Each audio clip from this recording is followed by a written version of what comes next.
Hindi mamamatay tao ang anak ko. At naniniwala ako na hindi siya nagpakamatay. Tama ang asawa ko. Walang motibo ang anak ko para gawin niyang binibintang niyo.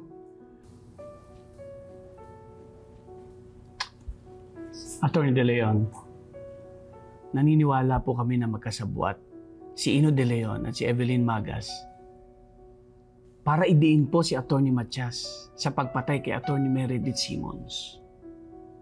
Ang suspetsya po namin, nung maabsuelto si Attorney Matias, na-pressure na ho ang anak ninyo kasi pinaghahanap na siya ng mga pulis.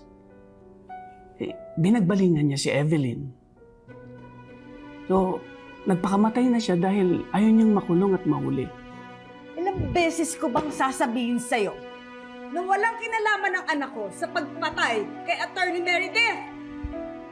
Si Ino mismo nagsabi sa akin na inosente siya. At kahit distressed na siya dahil hinahanap na siya sa batas, hindi magpapakamatay ang anak ko. Kilala ko siya. Marami siyang plano para sa future niya. He values life! Kaya hindi siya magpapakamatay! Lorena, calm down. Ano gusto mong gawin ko? Nanahimik while they're painting our son to be the villain? Mga bulag ba kayo?